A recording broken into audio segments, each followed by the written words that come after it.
పిల్లలకి స్కూల్ పాఠశాలైతే పేరెంట్స్‌కి స్కూల్ పేరెంట్స్‌శాల. నమస్తే రమ్మగారు. నమస్తే జయ. రమ్మగారు, శ్రావణ మాసంలో 4 సోమవారాలు, 4 శనివారాలు చాలా ప్రత్యేకంగా మనం పూజా విధానం పాటిస్తూ ఉంటాం కదా! ఏం చేయాలి? ఎలాంటి విధానాలు పాటించాలి రమ్మగారు? దేశమంతా అంటే తెలుగు వాళ్ళంతా చేస్తారో చేయరో తెలియజేయాలి. శ్రావణ శనివారాలు విశేషమని కొందరిళ్లలో చేసుకుంటారు. శ్రావణ సోమవారాలు విశేషమని ఇంకొందరు చేసుకుంటారు. ఇవి కంపల్షన్ కాదు. మంగళవారం శుక్రవారం లాగా కాదు. మీకు అవకాశం ఉంటే చేసుకోవచ్చు. ఇవి పర్వదినాలు, మంచి రోజులు. శ్రావణమే అద్భుతమైన మాసం. అంతే, దేవి దేవతలు ప్రసన్నంగా ఉండే మాసం అని చెప్తారు. శ్రవణ నక్షత్ర సంబంధమైన మాసం. చంద్రుడు పౌర్ణమి నాడు శ్రవణ నక్షత్రంలో ఉంటాడు. శ్రవణంలో ఉండటం వల్ల శ్రావణం పేరు వచ్చింది. ఈ శ్రవణ నక్షత్రం ఎవరిది? వెంకటేశ్వర స్వామిది. అందుకని ఇక్కడ ప్రత్యేకంగా శనివారాలు చేసుకునే విధానం కనబడుతుంది. సోమవారాలు మనం ముందు మంగళవారం ఎలాగో గౌరీ పూజ చేస్తాం కాబట్టి సోమవారం నాడు శివ పూజ చేసుకుంటే మంచిది. ముందు సోమవారం గురించి చెప్తాం. కార్తీక సోమవారాలు ఎలా చేస్తామో ఇంచుమించుగా శ్రావణ సోమవారాలు కూడా అంతే విధానం.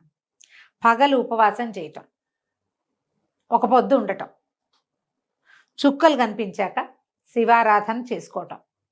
ఇంట్లో ఎవరికైనా శివాభిషేకం అలవాటు ఉన్న వాళ్ళు, ఇంట్లో అభిషేకం ఉండి పంచాయతనం ఉండి శివలింగాలే ఉండి అభిషేకం చేసుకుంటాం అనేవాళ్ళు ఉంటారు కదా. వాళ్ళ పద్ధతి ప్రకారం చేసుకునే వాళ్ళ కథ వేరు. ప్రత్యేకంగా కొంతమంది అలవాటు లేకపోయినా వీళ్ళు పెట్టుకుని చేసుకుంటారు. పొద్దున ఉదయకాలం అభిషేకం మంచిది. పగలు ఉపవాసం చేసుకోవటం, సాయంకాలం చుక్కలు కనపడ్డాక అప్పుడు ప్రదోషకాల అర్చన చాలా విశేషం శివుడికి. ఓకే.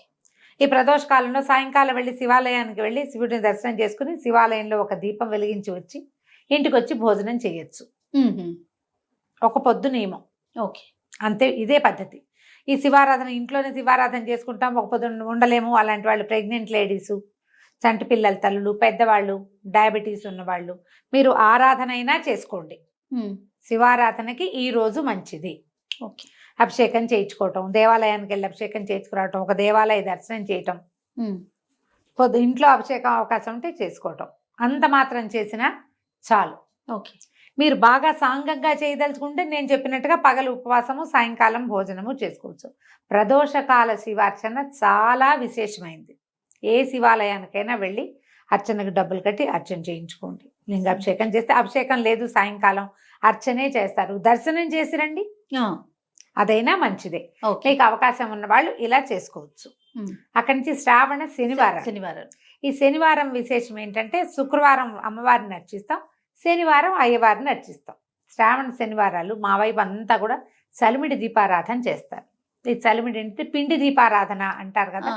పిండి అనేది బియ్య పిండితోటో గోధుమ పిండితోటో చేసి చక్కగా దానికి అలంకారం చేసి పువ్వులేసి బొళ్ళని బొట్లు పెట్టి దేవుడికి దీపం పెట్టిన తర్వాత ఆ దీపం ప్రమిదని మీరు ఏం చేస్తారు అనేది ప్రశ్న.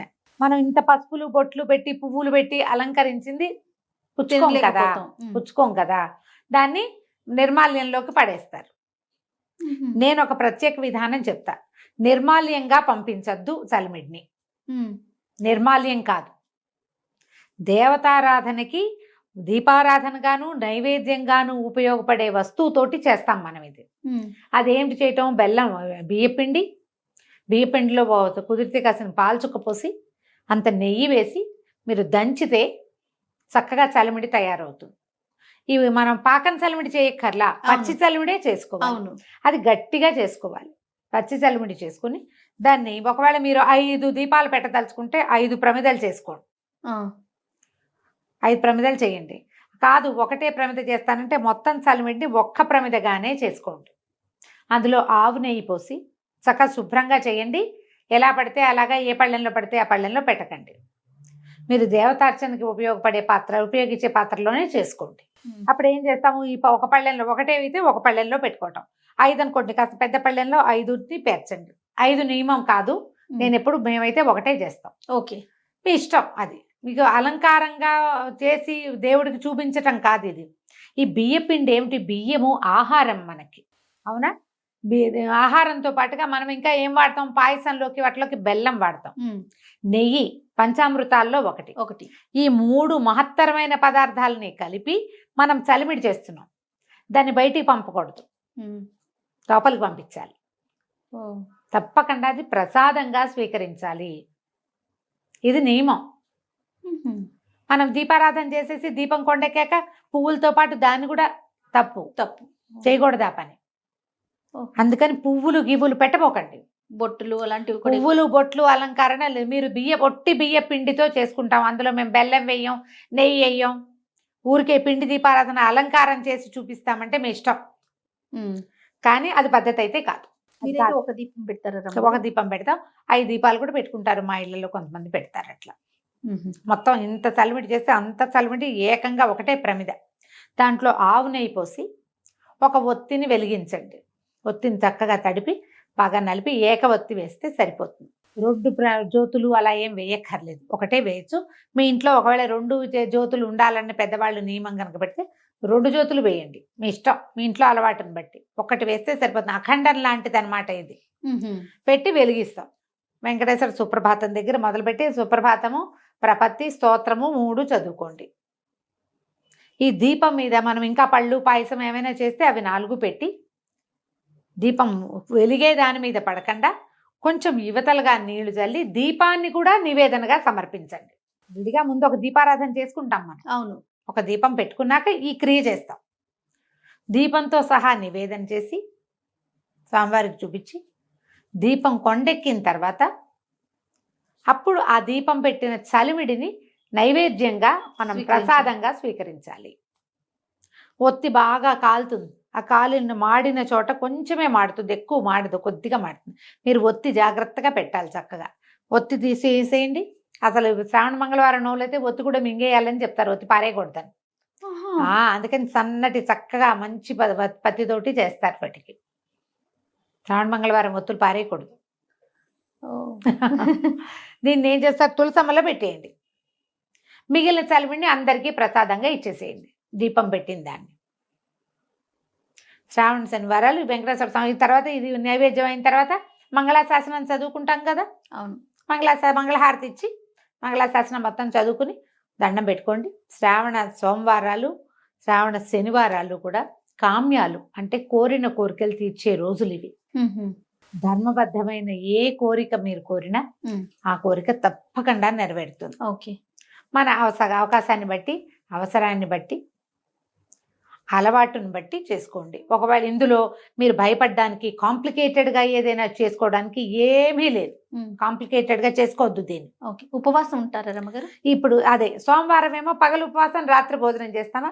ఈ వెంకటేశ్వర స్వామికి చేసేది పగలు చక్కగా షడ్రసోపేతంగా భోజనం చేసి రాత్రిపూట ఒక పొద్దు ఉండండి. రాత్రిళ్ళు టిఫిన్ చేసుకోండి, అన్నం తినకండి. సాధారణంగా శనివారాలు మనం అట్లానే అలాగే చేస్తాం. అదే విధానం. శివుడికి చుక్కలు చూశాక తినాలి, విష్ణువుకి చుక్కలు చూశాక తినకూడదు. ఇంతే లెక్క. ఇలా చేసుకోవచ్చు. ఇప్పుడు ఇది ఖచ్చితంగా చేసి తీరవలసింది కాదు. ఒకవేళ చేసినా ఎలాగో ఏమిటోగా చేసేయాలనుకోవద్దు. ఎంత సింపుల్గా వీలైతే అంత సింపుల్గా సోమవారం నాడు శివ సంబంధమైన స్తోత్రాలు చదువుకోండి, శనివారం నాడు విష్ణు సంబంధమైన స్తోత్రాలు, విష్ణు సహస్రనామ పారాయణ అలాంటివి చేసుకోండి. ఉపవాసం ఉండగలిగితే ఉండండి, లేకపోతే లేదు. అభిషేకం చేయగలిగితే చేయండి, లేకపోతే లేదు. దీపం పెట్టగలిగితే పెట్టండి, లేకపోతే లేదు. ఈరోజు శివ సంబంధమైంది, ఈరోజు విష్ణు సంబంధమైంది అని మతి కలిగి ఉండి నమస్కారం చేసుకోండి. అదైనా మంచి ఫలితాన్నే ఇస్తుంది. మనకేం కావాలి చేయాలి లైఫ్కి? అంతే కదా రమ్మగారు. ఏదైనా మన జీవితానికి ఒక స్థిమితం కావాలి ఎవరికైనా. అది ఇంత డబ్బులు వచ్చేవాడికి స్థిమితమే కావాలి, ఇంత వచ్చేవాడికైనా స్థిమితమే కావాలి, ప్రశాంతత అది లభిస్తుంది. అంతే కదా అంతే, అది లభిస్తుంది. మామూలుగా ఈ రోజున వాయనం ఇవ్వచ్చు, ఎవరికైనా ఏదైనా తాంబూలం ఇవ్వచ్చు, ఏమి ఇచ్చుకోదలుచుకుంటే అది ఇచ్చుకోవచ్చు, మీ ఇష్టం. ఈ శ్రావణ శనివారాల్లో ఒక శని త్రయోదశి కూడా వస్తుంది. శని త్రయోదశి మీకు విధి విధానాలు ఏమైనా ఉంటే శని త్రయోదశి నాడు చేసేవి దేవాలయానికి వెళ్ళొచ్చు. శనికి సంబంధించినవి ఏమైనా చేసుకోవచ్చు, ఇబ్బంది లేదు. రైట్ రమ్మ గారు. నమస్తే. నమస్తే జీ.